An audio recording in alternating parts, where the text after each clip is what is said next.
Hello my fellas! Today I'm back with another video about the power system in Naruto, specifically the jutsu system. If you've been following me for a while, you'll know I've already made plenty of videos on this topic, like Every Major Jutsu Type, Every Barrier Jutsu, Chakra Flow, and Medical Ninjutsu. This video is the continuation that completes the bigger picture. Which technique is truly the strongest in each category? If you haven't watched these videos yet, make sure to check them out now. But before we dive in, my friends, ladies and gentlemen, don't forget to hit that subscribe button if this isn't your first time watching. And now, let's get right into it. Barrier Jutsu. Alright, let's dive into Barrier Jutsu, because these things are literally everywhere in the Narutoverse. There are honestly a bunch of contenders for the strongest barrier ever, and each one has its own totally unique, absolutely wild flavor. First up is the Uchiha Flame Formation, a straight-up exclusive Uchiha technique. The way it works is actually really smart. You create these tiny chakra flames on each fingertip, slam your hands on the ground, and boom, a massive cylindrical wall of fire instantly pops up around whatever area you want to protect. Anything that even touches it gets roasted on the spot. The cool part is that it uses the ground as its catalyst to keep the flames going, meaning it burns insanely little chakra while still hitting ridiculously hard. And just so you feel how strong this thing actually is, this barrier blocked a full power punch from the Eight Tails. That thing is literally a mountain-leveling monster. Next is the Four Red Yang Formation. Only shinobi on the Kage level can even think about pulling this off. You need 4 users standing in a square, and together they raise this gigantic red barrier. It's said to be way stronger than the Four Violet Flames formation, and its standout trait is how insanely stretchy and flexible it is. When the 10 Tails fired a tailed beast ball at it, the barrier didn't break. It just warped its shape, redirected the entire attack upward, then snapped right back to normal like nothing ever happened. The users can even open gaps in the barrier to let allies through whenever they want.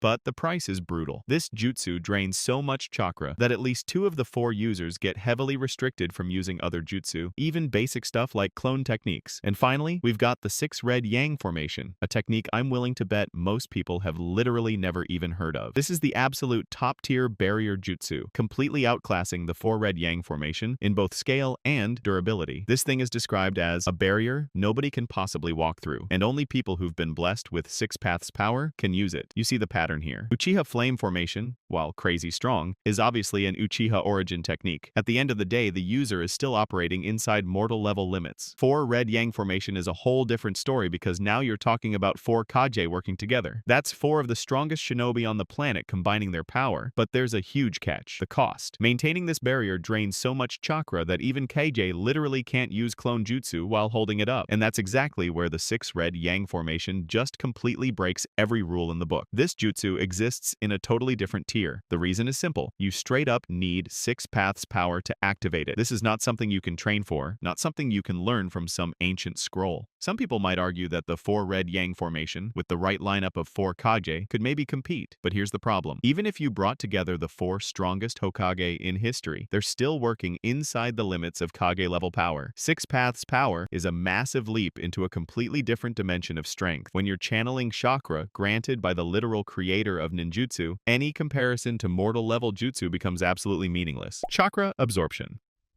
Early in the series, this kind of ability was insanely rare, but as things go on, it basically becomes way more common. There are a few noteworthy techniques like Uchiha Return or Fudog Head, but the strongest stuff absolutely belongs to the top-tier monsters. First up is Wood Release, Wood Dragon technique from Hashirama. This thing is a gigantic wooden dragon that can wrap around an enemy or go straight in for a head-on attack, but its real, truly terrifying ability is how it sucks chakra like a straight-up vampire. It bites into the target and slowly drains their chakra until they literally can't use jutsu anymore. And to show you just how insanely strong this thing is, the dragon absorbed chakra from Kurama, a primordial tailed beast with basically unlimited chakra, and honestly, it can drain multiple tailed beasts at once. Next is the karma of the Otsutsuki. This mark lets the user absorb ninjutsu and completely shut them down. When Boruto or Kawaki activate karma, they can absorb literally any chakra-based jutsu, and the wild part is that it actually stores that chakra for later use. When the vessel's chakra gets drained so hard that they lose consciousness, the Otsutsuki inside can take over the body and use their full power. Momoshiki has pulled this move on Boruto multiple times, turning a regular genin into a straight god-tier threat in just a few seconds. And finally, we've got the Preta Path of the Rinnegan. This technique creates a full-body barrier around the user, letting them absorb any chakra-based attack coming from literally any direction. It doesn't just suck chakra from jutsu, it can straight up drain chakra directly from someone's body through physical contact. When Nagato used the Preta Path to absorb chakra from Killer B in his version 2 form, a state where chakra is overflowing everywhere, he not only shut B down completely, he also used that chakra to heal his own worn-out body. His hair shifted from white back to red, his whole body recovered, and even his damaged legs were restored. It was absolutely insane. Now, which one is the strongest? Wood Dragon is insanely powerful, no question. It's proven that it can drain chakra from tailed beasts, but it has one fatal weakness: the head. If the dragon's head gets destroyed, its absorption ability is totally shut down. Madara once wrapped Kurama in Susanoo armor to block the Wood Dragon from draining the Nine Tails. That alone shows that no matter how strong it is, the Wood Dragon can be countered with strong enough physical attacks or by using a chakra armor like Susanoo. And here's the important detail. Susanoo is technically a chakra construct, but the Wood Dragon still can't absorb it. That means its absorption power has very clear limits. Karma, though, is on a completely different level because it's tied to Otsutsuki tech. But it comes with a massive problem. Karma can turn the user into a vessel for an Otsutsuki. When your chakra gets drained too hard, you can literally lose control of your own body. Momoshiki even has to limit how much chakra he absorbs to avoid waking Boruto up, meaning that even when he takes over, he's still restricted. And here's the part people totally forget. If the vessel wakes up while you're using their body, you get kicked out instantly. Preta Path doesn't have any structural weakness like the Wood Dragon, and it doesn't have any backfire risk like Karma. Its ability is to completely shut down every chakra-based attack from every direction at the same time. It can even absorb Senjutsu chakra, although doing that can literally turn the user into stone if they take in too much, but that's the user's mistake, not a flaw in the technique itself. In terms of pure mechanics, Preta Path is absolutely perfect. The only way to deal with Preta Path is to hit it with straight physical damage. So what's the conclusion? Preta Path is the strongest chakra absorption technique because it has no structural weak spot, works on a wide area, and can theoretically shut down any chakra-based attack. But here's the question I want to throw at you. Do you think the Preta Path can absorb something like Susanoo? Chakra Flow.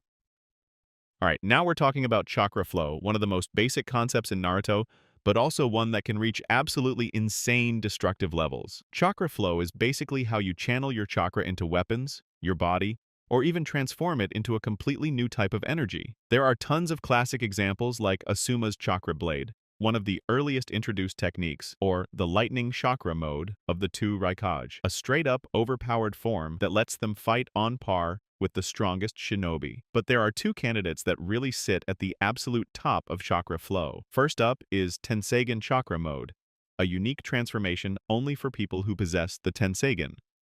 To get it, the Tenseigen is an Otsutsuki dojutsu, on par with the Rinnegan in both power and origin. When Tonari activates Tenseigen Chakra Mode, he gains access to 9 truth-seeking balls, those black orbs that only someone with 6 paths power can create.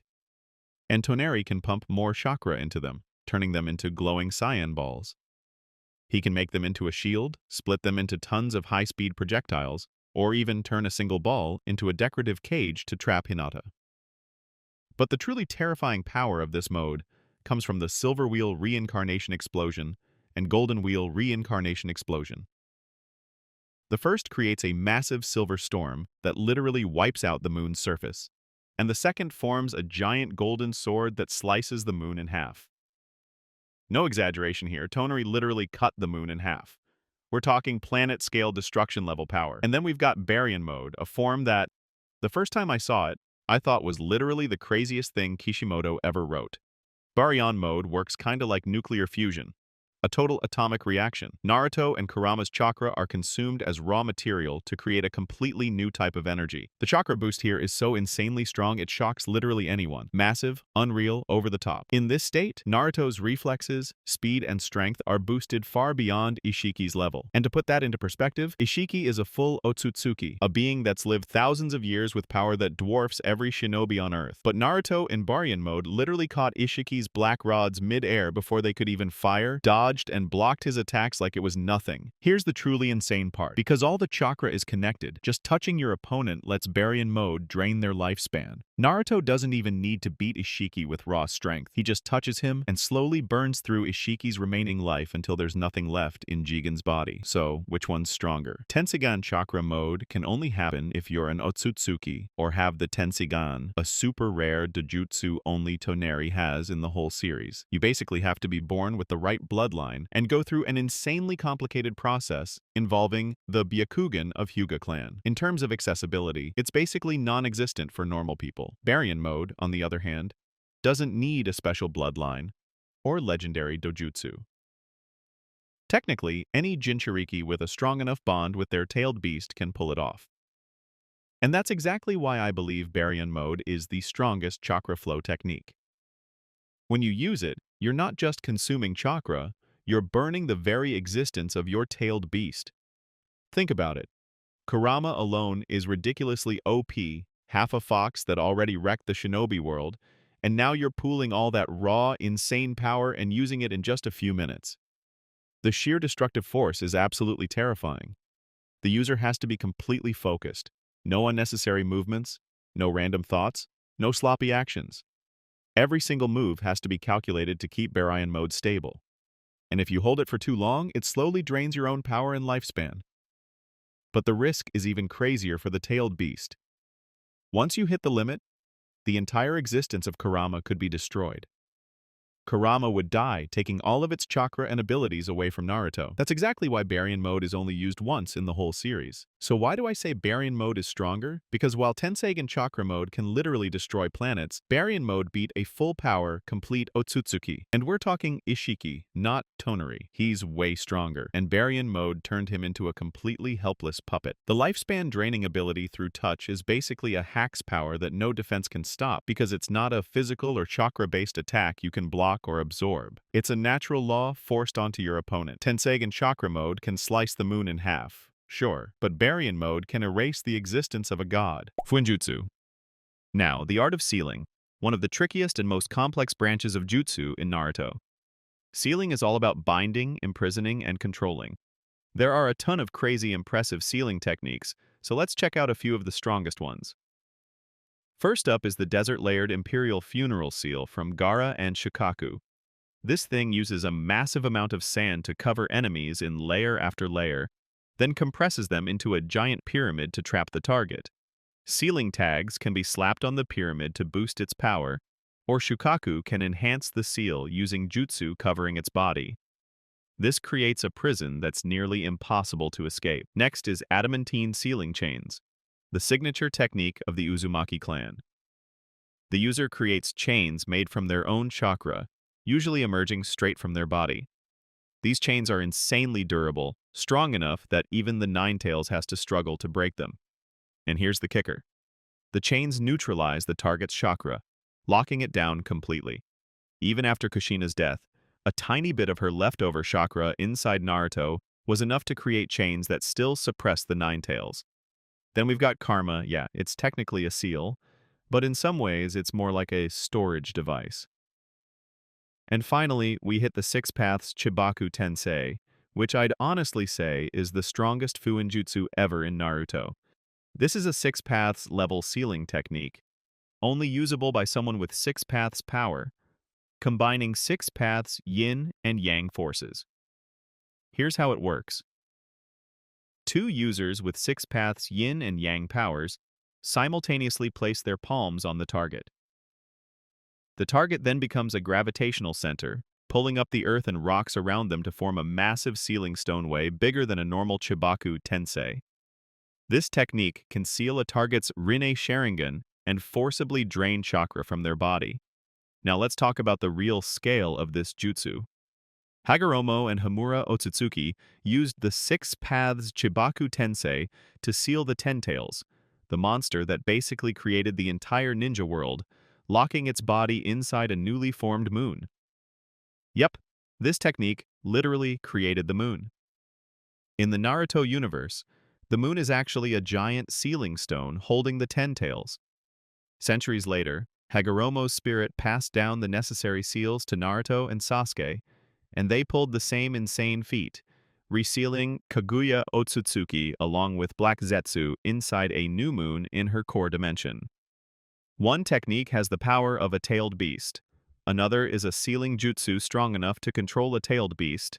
And then there's the one that can seal a god on a planet scale. You see the point? No other sealing technique in the series can claim it literally created a moon. The only known way to break this seal is if someone with a Rinnegan summons the core out of the resulting satellite, and even then it's insanely difficult. Space-time Jutsu. Alright, now we're diving into Space-time Ninjutsu, one of the hackiest branches of jutsu in the entire Naruto universe. If someone has a space-time jutsu, you already know they're insanely OP. Kamui and Hireishin? Yeah, they're crazy strong, but there are even stronger techniques.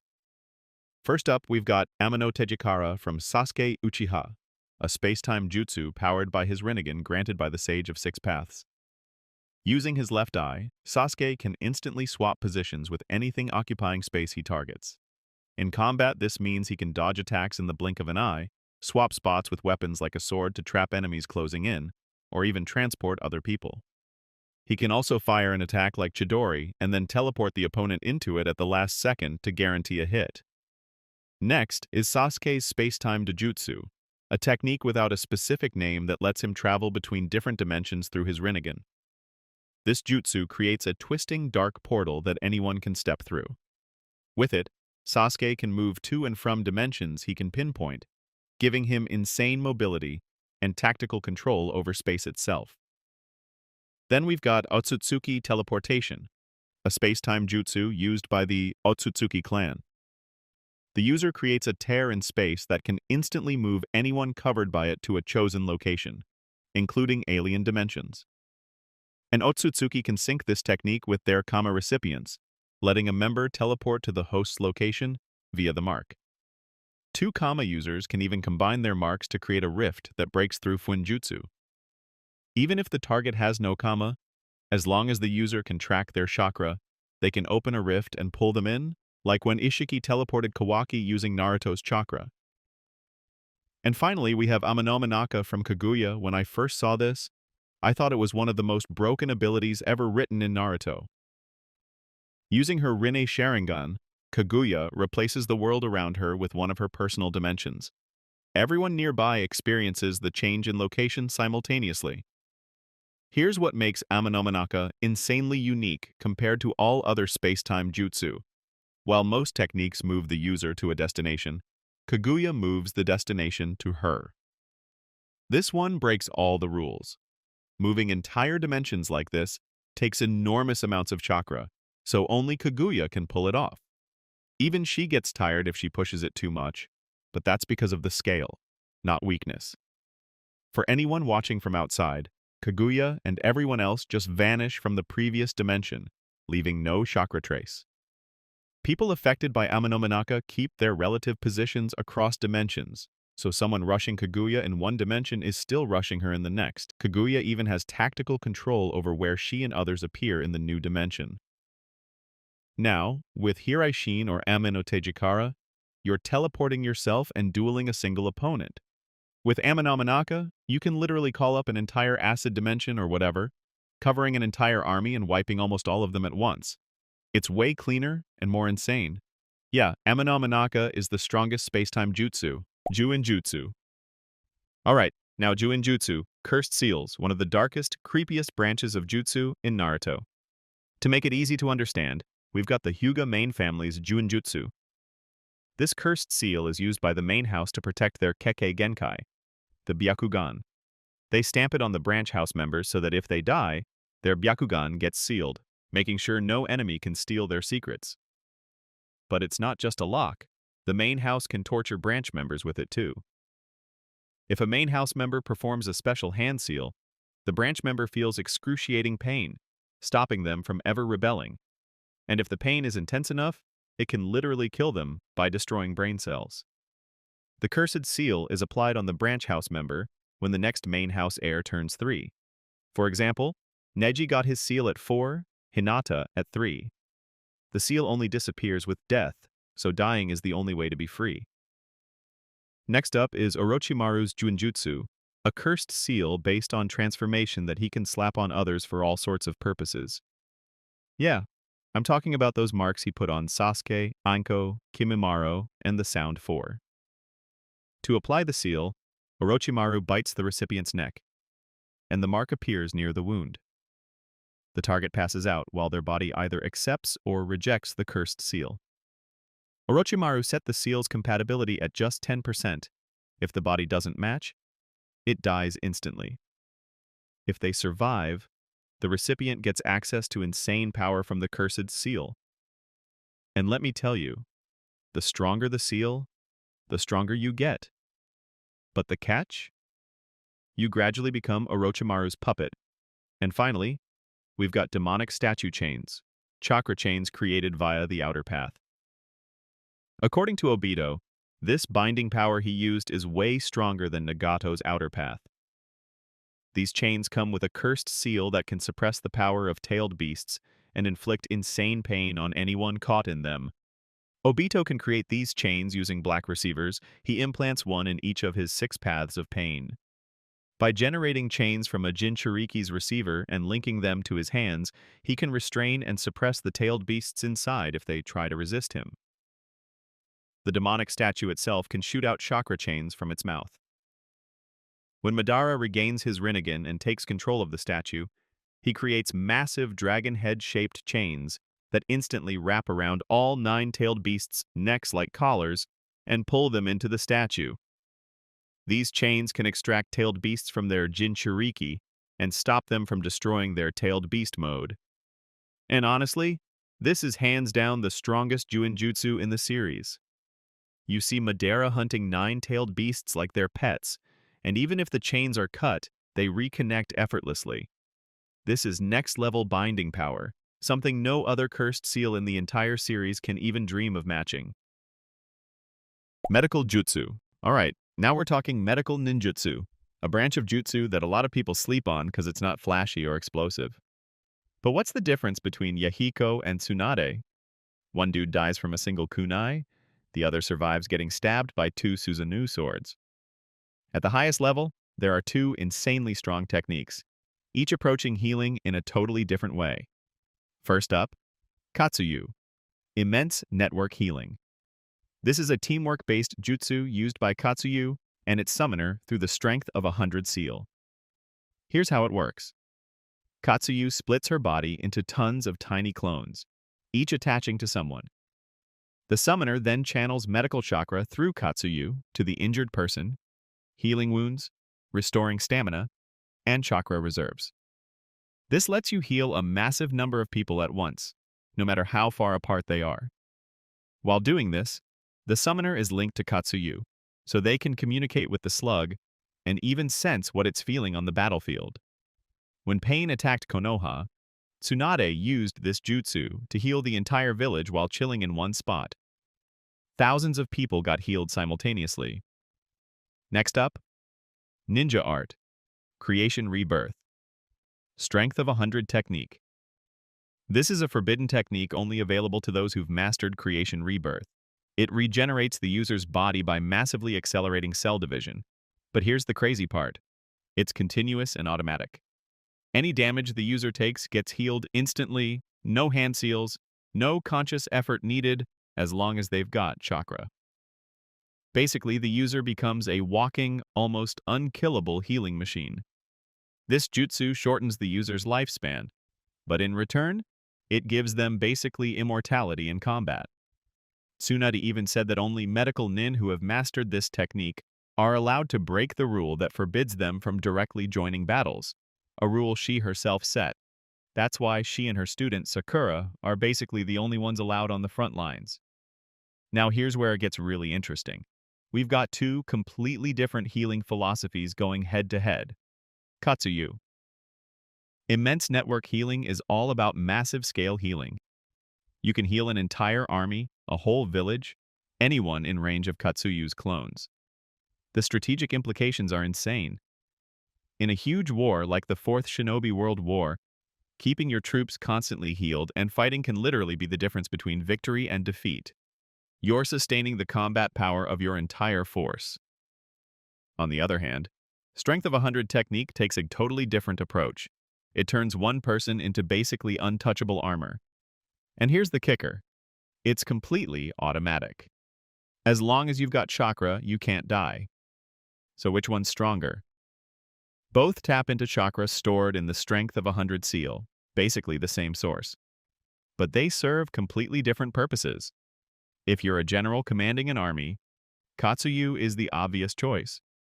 But if you're a frontline fighter facing opponents who can kill you in one hit, Strength of 100 is your lifesaver. And this is where I want to hear your thoughts. 'Cause this is one of the most dope debates in Naruto scaling.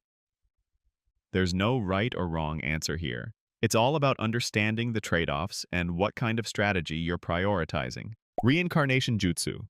Now we're talking Reincarnation Ninjutsu, probably the darkest branch of Jutsu in all of Naruto. And yep, of course, all Reincarnation Jutsu are forbidden. There are 4 major techniques here, each messing with reincarnation in a totally different way. First up, Orochimaru's Living Corpse Reincarnation. Orochimaru cooked this up to chase his dream of collecting all knowledge ever, something no one could pull off in a single lifetime. This jutsu basically immortalizes your mind, moving it into a stronger body before your current host rots away. Do this over and over, and the user can basically exist forever, as long as they keep their host alive. But there's a catch. Orochimaru can only switch hosts once every 3 years, and when the 3 years are up, he's forced to move into a new body because the old one starts breaking down and rejecting him. To pull it off, he reveals his true form, this massive white snake made up of a bunch of smaller white snakes, leaving his old host behind. Then he swallows the new host, taking them into a separate mental plane, where he basically hijacks their mind. Orochimaru's soul dominates the new body, while the old host's soul is kept alive inside him, so in a way, they're still technically alive, but totally suppressed. Next up, we got One's Own Life Reincarnation, a wild jutsu cooked up by Tsunaga-kurei's Puppet Brigade. Basically, the user sacrifices their own life force to bring someone back, using all their chakra as the medium. You can hit both living and dead targets with this. If it's a living person, it can save them from a situation where survival is impossible, basically bringing them back from the brink, but the user ends up totally drained. If it's someone already dead, the user straight up dies to trade their life for the soul of the deceased. No exceptions. Then we got Rinne Tensei, a next-level reincarnation jutsu via the outer path. This bad boy breathes life back into dead bodies, but at a huge cost, the user trades their own life. Using it, the King of Hell literally rises from the ground and spits out the souls of the dead. The limits are kinda mysterious, but at one point, Nagato resurrected a massive number of people who had died recently. While doing this, he gets seriously weakened, his hair even turning white from overusing his power. And when the jutsu finishes, the user is guaranteed to die. Oh, and it's not just revival. This jutsu can also turn a corpse controlled by Iode Tensei into a real, living flesh and blood body. And finally, we hit Edo Tensei, the ultimate soul-binding jutsu. This technique traps a dead person's soul into a living vessel, bringing them back exactly as they were in their final moments, and they follow the summoner's orders. Tobirama Senju created it first, but later called it a kinjutsu. Orochimaru discovered it decades later and leveled up how it worked, while Kabuto Yakushi perfected it almost completely. Tobirama's version had 2 big drawbacks. The reincarnated souls were way weaker than when alive, and he could only control a few at a time. Orochimaru improved the power limitation, and Kabuto basically wiped out all the flaws, making the reincarnations almost as strong as when they were alive, and letting the user control as many as resources allow. Now let's break down the differences with other reincarnation jutsu. Living Corpse Reincarnation gives Orochimaru real immortality, but conditional. He needs a compatible host, and if the host resists, like Sasuke with his Sharingan, it can fail. Basically, it's a limited-use, conditional immortality. one's own life. Reincarnation is totally different. You literally sacrifice yourself so someone else can live. Rinne Tensei blows the other two out of the water. Nagato used it to resurrect all of Konoha after Pain's assault. Thousands of dead people came back to life. The scale is insane, unmatched in the series. But the cost? Absolute. The user is guaranteed to die, no matter how much chakra they have. This is literally forbidden, a true kinjutsu that Hashirama called a six paths forbidden technique. So yeah, these reincarnation jutsu are all dark, broken, and insanely powerful, but each comes with its own wild trade-offs. But Edo Tensei totally breaks all the rules of reincarnation. Kabuto straight up said it's the strongest jutsu in history, and honestly, looking at what it can do, it's hard to argue. This jutsu doesn't need the user's chakra to maintain, which means you can have an immortal army fighting forever with zero cost. The reincarnations have all the powers they had in life, including Keki Genkai and Keki Tota. They can heal themselves from any damage, and if the damage isn't too bad, they can keep attacking before fully recovered. They can refill their chakra reserves endlessly, fight forever, and pull off crazy physically or chakra-intensive jutsu without breaking a sweat.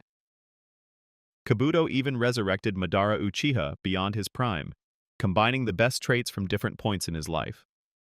Madara kept the Hashirama DNA graft, so he could still use the first Hokage's abilities, and he got access to dojutsu he had abandoned in life. See the difference?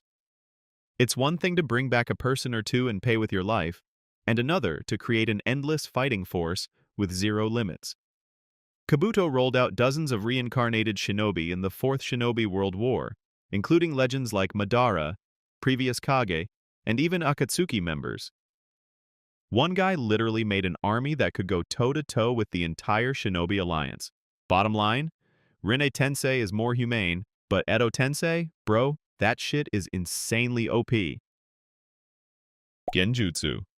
Alright, when we're talking about the strongest genjutsu in the entire Naruto universe, there's really only one answer that makes sense: the infinite Tsukuyomi. Think about what a genjutsu actually does at its core. It manipulates your perception, right? It traps you in an illusion. Now imagine a genjutsu so absurdly powerful that it doesn't just trap one person, or a dozen people, or even everyone in a village. The infinite Tsukuyomi captures the entire world. Every single human being and animal on the planet gets caught in this thing simultaneously. We're talking about a planetary-scale genjutsu that literally uses the moon as its casting medium. You need a Rinne Sharingan reflected off the actual moon to pull this off. That's fundamentally rewriting what we thought was even possible with genjutsu. But here's where it gets even more insane. Most genjutsu, even the really nasty ones, they mess with your mind for a few minutes, maybe torture you psychologically, and then they end. The infinite Tsukuyomi keeps you there indefinitely, while the God Tree literally drains your chakra, your life force, your entire essence over the course of years until you're transformed into a white Zetsu.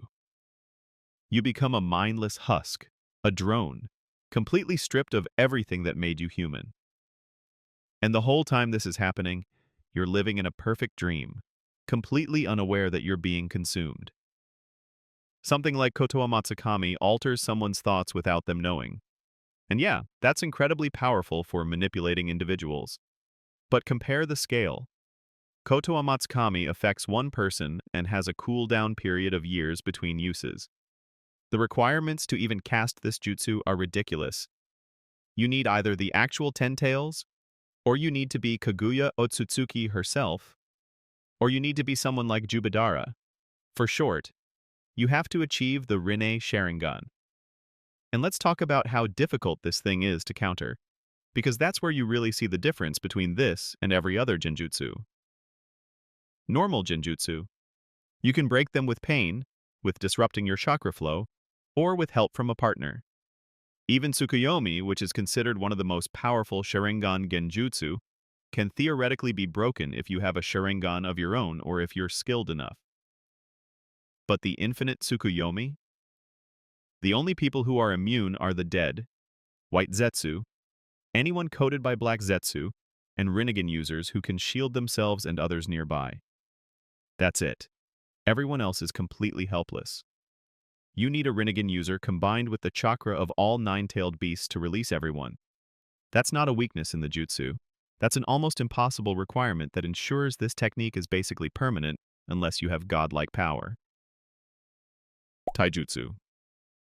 When it comes to pure taijutsu, the strongest technique in the entire Naruto universe is something that literally rewrites what we thought the human body was capable of. We're talking about the full 8 gates formation, and specifically the final technique that comes with it, Night Guy. This is the only taijutsu technique in the entire series that actually made Madara Uchiha, in his Ten Tails Jinchuriki form with the Rinnegan, admit that someone using pure hand-to-hand combat was the strongest opponent he'd ever faced. Guy opening all 8 gates is the single most devastating display of raw physical power we see in the entire series. This is a technique that takes the human body and pushes it so far beyond its natural limits that it becomes something else entirely. When Guy opens the 8th gate, the gate of death, his body starts evaporating his own blood from the sheer heat and pressure his chakra is generating. His aura turns red, his skin cracks, and he's literally burning himself alive from the inside out. But in exchange for that, he becomes fast enough to bend space itself. And then, his evening elephant technique creates air pressure so intense it manifests as elephant-shaped blasts that can devastate entire landscapes. But that's just the warm-up. Night Guy, the final technique, is on a completely different level. It's a single kick that generates so much force and speed that it creates a dragon-shaped aura of energy and literally folds space around the impact point. This one attack nearly killed Jubadara. It shattered his ribs and destroyed half his body. Now, some people might want to argue that other taijutsu techniques should be in this conversation. Maybe they'll bring up the Gentle Fist and its ability to directly attack the chakra network, or Lee's Drunken Fist, or even some of the crazy physical feats we see from characters with enhanced strength like Tsunade or Sakura. But none of those techniques come anywhere close to the scale and destructive power of the 8 gates. The fact that only Might Dewey and Might Guy have ever been confirmed to open all 8 gates tells you everything you need to know about how insanely difficult this technique is to master. Even Rock Lee, who dedicated his entire life to taijutsu and trained under Guy for years, could only manage 6 gates by the end of Shippuden. Even Kakashi could only open 1 gate. So when you're evaluating the strongest taijutsu in Naruto, there's really no debate. The 8 gates formation, culminating in Night Guy, is so far above everything else that it exists in its own category. Alright, that's it for today. Thanks for watching, and we'll see you next time.